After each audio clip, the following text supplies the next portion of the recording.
Welcome back to On the Horizon podcast, hosted by Jessie Sage and Melrose Michaels. First, thank you so much for becoming a premium subscriber and supporting our podcast. This is getting you extra exclusive, unheard, and unseen footage from each interview that we have on the horizon. Mix Puxaplenty is the they-them yes queen of burlesque and was most recently voted number 17 on the 21st Century Burlesque magazine Top 50 Influential Burlesque Figures of 2022. A sex educator and national co-coordinator of the Old Pro Project, Pux is changing the world through their lived experience.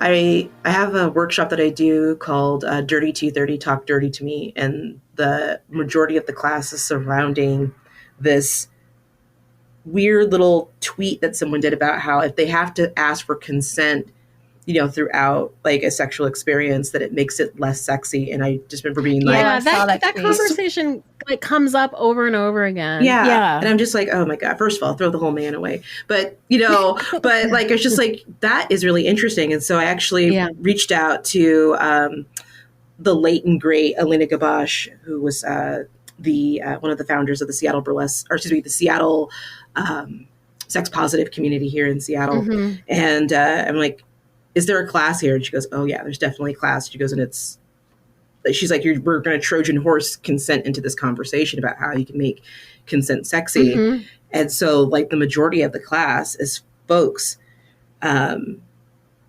asking, does it feel good when I do this? Would you like me to do this? And there's a way of doing this where it doesn't feel like you're just going down a checklist, Yeah, I actually had a client recently who wanted to like role play like Mother May I. And like at first I was like, I don't know if this is gonna like feel stilted. It turned out that it was like very sexy to be like, can I kiss your neck 3 times? Can I, and so it was like each time like coming up with something new, like, would you like it if I did this? And actually it was really really fun and pretty sexy. And that's essentially a check-in for consent the whole time through. Yeah. And I mean, obviously like you don't usually do something that's that structured because that was like a role play, but it was also very like fun. And I was like, oh, but this isn't unsexy if you ask if I can do this and can I do this and can I do this? Yeah, absolutely. I think there's a disconnect. And I know this, I mean, I've been a part of this disconnect. This is where the freeze can sometimes come in. I have frozen during sex and my partners have not stopped to ask if I'm okay.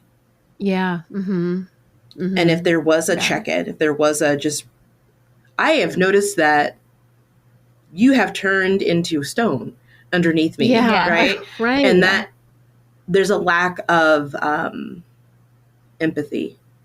That lack of empathy is frightening to me. And it's like, I know so many folks that, who are assigned female at birth that have had experiences like this where they have frozen. And if someone just would have checked in, it either would have brought them back or it would have opened it up for like, actually, this would be better for me. Or let's take a time out. You know what I mean? Yeah. But that shows how disconnected people are from each other while they're having sex and just this lack of empathy for the person that you are fucking. I mean, I don't care if it's a one night stand or you've been with someone for multiple years.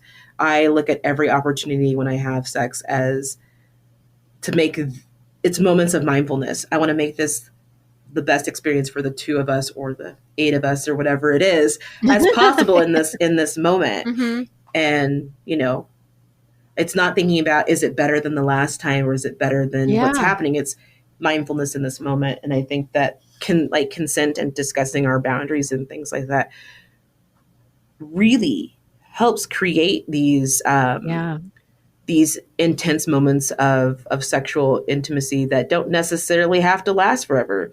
It's like, that was that was an amazing 2.5 hours. It's cool if we never talk again. That was great. Yeah. You know what I mean? Yeah. Right. I had this experience recently where a client did something that wasn't necessarily bad, but I didn't like it, and I realized I was angry with that person, and that it was infecting like our interactions. Like I was like, oh, I'll just get over it, but then I wasn't getting over it. I can't shake it. And so like I just had to say, listen, you did something that pissed me off. I can't explain to you like why. Like I realized that I was like almost trying to like back up my own like feelings, and I felt so grateful because their response to it was, well, you don't have to tell me why. Like, you just don't like that. There's no explanation. Yeah, you don't. No explanation. Like needed. it's a full sentence, and like, you don't like that? Okay, cool. I won't do that. And I was like, oh, right. Yeah, it was that easy. Like, but it's hard because, and I don't even think of myself as somebody who like doesn't have like clear boundaries. But I realized that like socialization is like so deep that like I was even in my head being like, but that wasn't really bad. But it was bad for me. We try to talk ourselves out of it. It's indoctrination, right? It's the patriarchy. It's, especially when we start getting into the conversation surrounding sex, right? Like good girls don't. Mm-hmm. Yeah. The Madonna horror complex is still very heavy, right? And so this idea of us knowing what we want, the kind of pleasure that we want, the kind of pleasure that we want to give, or receive. Mm-hmm. Like that's witchcraft shit. Like, you know what I mean? Like how dare you know this? And so it's so deeply ingrained. I mean, I know folks that have done the work who are like, really strong people this way, and still every once in a while get tripped up on a thing where they feel like this may not be the safest place for me to assert that boundary right now. Right. Definitely. Yeah. And I was like almost a little bit like ashamed when I realized that like I was making it harder than it had to be, when I was like, I actually know this. Like, I know that you can just like assert what is okay for you and what's not okay. But sometimes it's hard and you like fall back into that like people pleasing thing. Well, it's a trauma response. And sometimes we don't like, we have the fight, flight, or, freeze. And then you also have fawn. Fawn that's the one that I have, where I'm just like, oh no, I want to make sure that everything's okay. Yeah. I've never heard that in that like structure. I know fight or flight, and I've heard freeze when in terms of like around sexual assault conversations a lot of time, but I've never heard fawn. Fawn is a newer one that I've heard people start using within like the past like 2 or 3 years, and for me it's a trauma response that happened. I'm a freezer.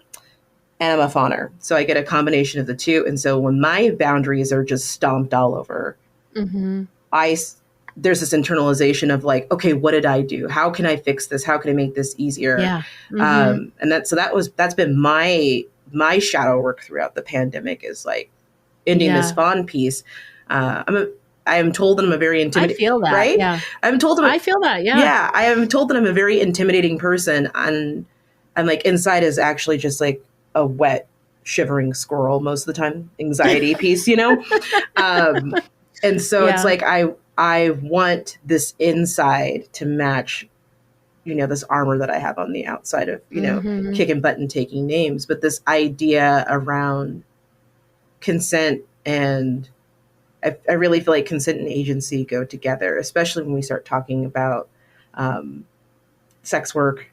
And I just think that sex workers in general, if we don't have these boundaries, like just like a lot of things, if we don't have these boundaries, this could be our lives, And that doesn't necessarily mean like life or death, but that could mean like, is your family gonna find out? Is your muggle job gonna find out? Are you gonna end up with a stalker? These kinds of things, right?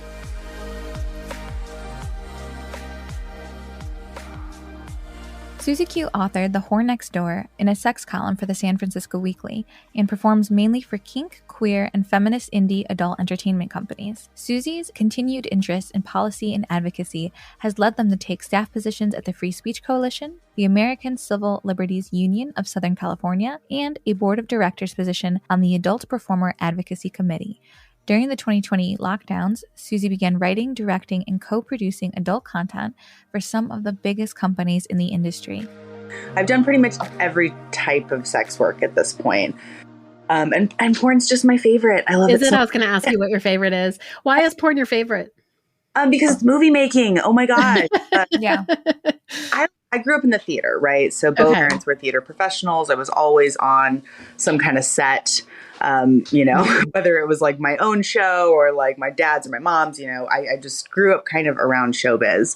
And the rush of like a live show and like what the magic that sort of like happens in a theatrical setting. And I think on mainstream films, mainstream meaning like without sex, Yeah. it's, film is such a director's medium, right? You get to be a little like God and create this world that you're completely in charge of from frame by frame. It's wild. People really get lost in the sauce. I think we've all seen that. But you can't really do that on a porn set. It is really up to the entire crew to get that cum shot and get everybody home safe. It feels to me like the longer that you're in the sex work space, the harder it is to like relate to people outside of it. Because you start to feel like a mutant, because like the way that we like live our lives and have relationships and do all sorts of things feels so different than how other people, I don't know. Non-us people. Civilian people. I don't know what words people want to use, but yeah. Yeah, it's, and I don't mean that in any type of like, hierarchical or like shaming. Sure. It's like, I love lots of civilian folks and I also grew up in, a pretty progressive environment, like around a lot of like artists and theater folk and queer and trans folks. And so like I had, but even still, it's like my parents' generation had a completely different understanding of consent than my generation. And so, it's an ever evolving conversation, but like a lot of people are trained to like not even have the conversation is too much for.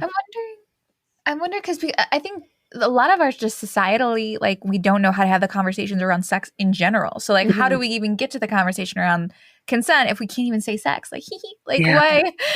That's the big part of what I feel is like a major problem and kind of leaves room for situations like a Me Too to evolve because we can't even have the conversation. Yeah, I think that so many folks are operating and walking around with just like unaddressed, unseen trauma. And the first step towards like having a conversation about sex, for example, is addressing why that feels so uncomfortable to so many people, not just because they're uptight. Like it's because they were taught like a lot of wrong information, inherited a lot of generational trauma, and probably experienced something at some point. There's like a 1 in 3 chance that like most people are survivors of some kind of violence. Unpacking that and like being honest about like how many folks are truly experiencing that and trying to like really engage in some type of healing for us all. It's a big first step, but I think that's the first step, Yeah. I think that answer is very compassionate and I really appreciate that. Yeah. Especially when you are getting like that vulnerable side of a client or fan where they're really exposing themselves to you, like that is always transformative to me. And we've spoken about that on other episodes too. It's like people are so vulnerable with you and that's not something you encounter as much outside of any kind of sex work because like people are so guarded. We're all tough and hard and we don't feel things and, we're strong and you don't just get to walk into an encounter and get someone's vulnerable side. That's such a huge ask. And in sex work, it's so much of what people are seeking. Absolutely. My best friend in the whole world who, she's the Romy to my Michelle or vice versa. We've been friends since we were like 12 or 13, but she is a straight massage therapist, a therapeutic therapist, but we share so much. And especially when I was that in-person work, we just like it. We have so much in common. Like it's honestly like there are parallels, but it is that energy exchange that, Totally. Yeah. We hope you enjoyed this bonus footage from this episode of On the Horizon, and we look forward to having you tune in next time.